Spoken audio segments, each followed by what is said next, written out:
Yep, welcome back to my channel. This is going to be a slightly different topic.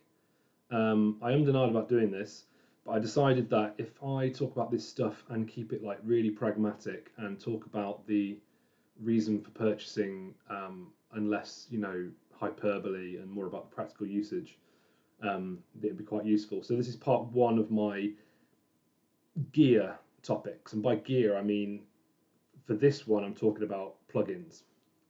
So what I wanted to do was talk about different types of plugins, different types of processors used in mastering, but just basically pick my three top ones and explain why I like individual plugins, but also the range of what they cover. And this might help people putting together their own sort of like suite of plugins, or they're trying to pick what stuff to use out of subscription bundles they've got and stuff like that. And also, a little bit about how I test stuff and why it's more suitable for mastering. So I'm going to start with one of the most important things in mastering, to have a really good understanding of, and that's compressors. I'd say the first couple of years of people using compressors, they're not entirely understanding what it's doing to the sound. It can be quite difficult to put into context, especially with like metering and stuff. It can be quite confusing. So I'm going to talk about the three top compressors that I use. Like, these are the three most often ones I find myself putting in my chain, to the point that if it wasn't for the CPU load, I'd probably just have them in the chain where I'd normally use them and then just take them out if needs be. The first one I'll talk about is by a company called Tone Projects. The compressor is called Unisum. I've had this for a couple of months now, and it's basically a compressor which I've dreamed of since I started. So when I first got into mastering, there wasn't really that many like really good compressor plugins.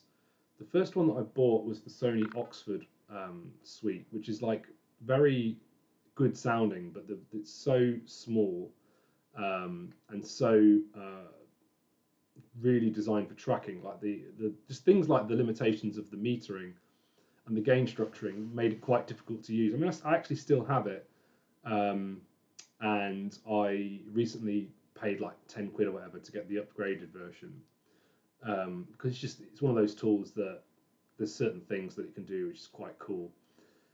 But beyond that, I mean, there was a few other things that were around, but really a lot of the good compressors were either analog or they were like digital hardware, like Weiss and like TC Electronic, which I'll come on to later, and like Drawmer had a few, and some bits and bobs like that, DBX. In retrospect, what I probably should have done is got into the digital stuff and got the hardware early on, and then I probably would have had a bit more of an understanding, because the routing would have been a bit more nuts and bolts and would have forced me to, really get into it and understand the signal flow throughout the processes. But yeah, this Unisum compressor, I kind of didn't check it out for a while because the hype was so strong, and I'm always a little bit suspicious of hype when it comes to mastering gear, because it's, social media, people try and sell stuff, and it becomes obvious that there's a little bit of a nudge, nudge, wink, wink element to it.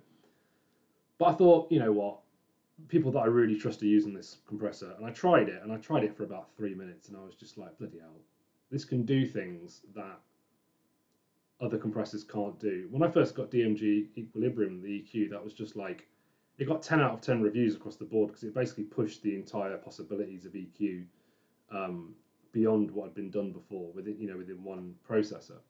And I think Unisum is basically the equivalent of that for me for compression. I won't go into all the different modes and stuff. To be honest, I don't still fully understand some of the RMS detection stuff. It's bonkers, but it's basically a mastering toolbox, and it has everything, and it's laid out so easily, and the layers of control are not in a way that will ever confuse you. So you can just basically pull the threshold down and be like, yep, that's really, really clean sounding compression. But what you can do is you can get the sort of gain reduction that you want, and then you can tune it in about every different direction. So I'm pretty much using this on everything now, because I really want to learn how to get all different sounds out of it. I've always struggled with mastering compressors, like trying to find good compressors, because you find these like really good emulations that you sometimes see in mastering like analog hardware stuff, And then you use it as a plugin, and the limitations, which are just by design of how analog equipment works, when it comes to plugins, can actually be a real pain in the ass. I know Dan Worrell speaks about this on his channel quite a lot, where he talks about how like it's great that you've modeled the sound, but some of the interface stuff. A good example of this is the Plugin Alliance have this SSL style thing called the Townhouse Compressor, and the knobs on it are like the smallest thing, and I can't get my head around why you would do it that way for a plugin, because it actually makes it quite hard to click on. Like, I understand that the aesthetic is important, but surely there's a midpoint. Anyway, we'll come on to that in a minute. I'm going to praise Plugin Alliance Brainworx in a minute for another compressor, so don't think I'm being rude about them. Yeah, so Unisum, there's a couple of studios who have made videos online about this, which I think are well worth watching. Some sort of deep dives, relaxing, calm, non-hyperbolic videos. But yeah, it's the fact that you can just tune in the amount of gain reduction you want, and then you can flick through a couple of different like styles of RMS detection, as in you're putting the same amount of signal into it, but the way that the compressor works, it's almost like you're just magicking in other compressors and other styles of compressors, and the presets are just like bang on, exactly what you expect on a mastering compressor. They've really thought about it. So yeah, big thumbs up. That's my top compressor at the moment. I haven't had it for that long, but it's already like, you know, it was basically between that and the Weiss DS1. To be honest, the Weiss DS1, it kind of annoyed me that the list price was so high, and it was constantly being dropped down a little bit, but it was still, even at that point, for me, a little bit more too expensive for me to just randomly drop on it. I mean, I still might buy it later on, to be honest, because the split band mode is just really, really useful. Like, you can never have enough DSs really in mastering. That's just a sort of like an adage for you there. The second one I want to go into is the one that I've been using for the longest. It's the Brainworx Alicia Alpha Plugin Alliance, which every time it comes up for like $20, I'm just like, everybody buy this compressor. Like, I use it in a really specific way. I use it in this way where I basically I use the auto fast and auto release and attack modes, and I use it at like quite a low ratio. It's a really deep compressor. It's a proper mastering compressor. It's like a VCA style, quite grabby, but it's not as distortion heavy as like an API or an SSL style VCA. So it gives you a bit more headroom for getting more amounts of gain reduction before you get like too much distortion. Like, sometimes that distortion is what you want for that sort of glue sound for different genres. Sounds great on stereo rock mixes and like anything that's like needs to go loud, but you still want this solidity of the sound. Yeah, I basically use it in this mode where I have the attack and release quite slow, but I have the auto fast on at a low ratio, and it's basically like tucks everything in. So if you've got stuff which is like constantly jumping over a little bit, like say the snare and the kick are poking out a bit, but you don't really want to change the shape of them, you can kind of tuck it in. You kind of think of it as like just affecting the very, very last bit of the signal, and not really like a constant push and pull. Like with Unisum, sometimes I'll have this thing where I'm sort of constantly bobbing up and down and just controlling the entire track, whereas with the Elysia, what I tend to do is just like chop off the very, very top bit of the dynamics, and it can really help for like getting the last bit of loudness. That usually goes right at the end of the chain. But yeah, really, like if you've got the Plugin Alliance subscription, like just start trying that on your mix bus and start trying that for your mastering. Yeah, I really like it for stereo guitar rock mixes. It really it keeps the solidity of the stereo image at like 1.5 dBs gain reduction, where some compressors you suddenly hear the change in the image, the collapse at that sort of level. The third one I'm going to talk about is a recent release by TC Electronic. TC Electronic finally put their System 6000, their flagship Dynamics native, recently, last year I think, and for me it was a no-brainer. It's kind of vintage digital at this point, but they work so well, and they nailed it so early on with the design. Like, they literally nailed multiband compression before anybody else attempted it, and it's still the best for me. And that's the MD3. There's also the MD4, but I use the MD3, and the reason for that I'll explain in a minute. So when I shared my studio with another engineer called Dallas Simpson, he had a TC M5000 digital hardware thing. And at the time I thought, you know, digital hardware, what's the point of that? And I had one of those moments where I was like, right, I'm going to test every piece of equipment in the studio. So I asked Dallas if I could plug it into my AES inputs and outputs and try running it in a session. And I did a bit of research on what the algorithms actually are. And it turns out that all these fancy TC Electronic System 6000 hardware things that I've seen is basically the same thing as this. But it's like the upgraded version. It's got some expanded controls and it's got this touchscreen thing. And I was like, actually, let me have a go on this. And I actually found that for very straight, predictable downward compression, it was pretty much better than all my plugins. And then I realized that a lot of people were actually using the Powercore Md3, which is the MD2 on the hardware. The MD3 and MD4 actually lack something really important on the MD2, which if I still had the System 6000, the M5000, I would probably still use, and that's that you can have it in 1-band, 2-band, and 3-band mode. So you can actually use it as a straight downwards compressor. Obviously, I use Unisum for that now, but and Alicia Alpha when I want to use it.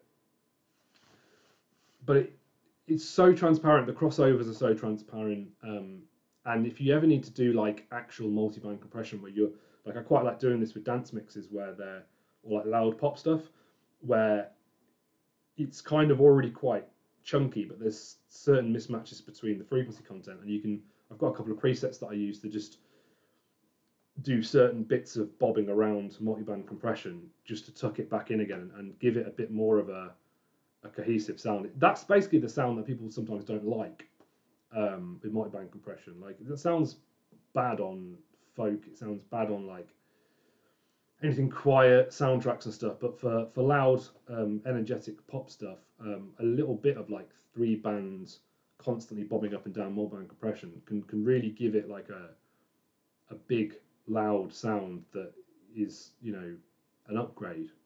It is kind of an aesthetic thing, but I learned to use that, and I really got my head into that that style of TC Electronic downwards compression. The other really good thing about the MD3 and the MD4 and the previous iterations is the expander, which a lot of people don't talk about. It's got multiband expansion. Now, going back to what I was talking about, the multiband compression, the over, sometimes people they really hate that sound when it's overdone. There was an era where basically everybody was doing that for their demos and stuff, and sometimes you work on these demos or these rough masters and sometimes professional masters, and you actually want to undo it. Now, one of the great things about the TC is that the multiband expander basically works as a mirror of the compressor. So if you've get your head around the way the compressor works, you can basically tune the opposite with the expander. And I've done this quite a bit on some I've done some hip hop stuff where it was really crushed, and the vocal and the snare and the kick drum were basically like pumping quite a bit. Probably run through like maybe like TC Finalizer or something, which is a bit more of a fixed effect. They're basically the same thing, but it's more, you can't really change it in so many ways, but it uses the same algorithms for the actual gain reduction. And what I found was that using the MD3 expander was a really good way to decompress multiband compressed stuff. So that's an interesting aside. There's also the soft clipper on it, which is kind of useful sometimes. Can sound really weird on certain music and can sound completely transparent on others, like any sort of clipping. Maybe I'll do a video on clipping. I've been doing a big search recently for like different sorts of clippers. So yeah, there's 3 compressors there, completely different. Unisum is a downwards compressor with some other bits and bobs that has so many different adjustable features that I haven't quite got my head around it. The Alicia Alpha, which is my favorite for loud stereo rock pop music. It's kind of a bit of an effect, but it's also got this loudness bonus to it, which I really like. I've been using that for a very, very long time. I got it maybe 6 months after it came out when they did one of their deals where you could get a plugin for like $99, and I was like, right, I'll get that. And I actually got rid of an analog compressor because I preferred the sound of the Elysia. It had more control. I've never used the hardware. I don't really need to. The plugin works really well for me. You can get it for $20 sometimes, so that's really good. And then the last one is the TC Electronic MD stuff, which is now called the MD Native. And that's a compression that is essentially vintage digital now, but works really well. Great for global multiband compression, but also really good for low frequency compression. I should have mentioned that. The time constants, the way that you can change them, is really good for tuning, controlling any sort of wild subs. You can do it in quite a precise way that is very predictable. So if you need to poke it down, maybe I'll do a video about dynamic EQ and multiband compression later on. But yeah, I hope that helps. That's 3 bits of dynamic compression that I like to use, and the reason why I have them. They're all fairly inexpensive,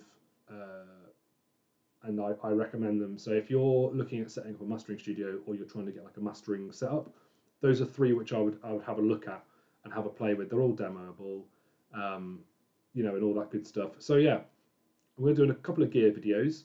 I hope these are useful. I'm trying to make it as pragmatic as possible. Let me know your thoughts, and in the comments as well, you can tell me what you think about the stuff that I've said. Any recommendations? So yeah, thanks for watching. I'm going to do a couple more videos on the gear stuff, and then I'm going to go back to some more philosophical stuff when I get a bit more of a discourse with people. Thanks for watching. Cheers.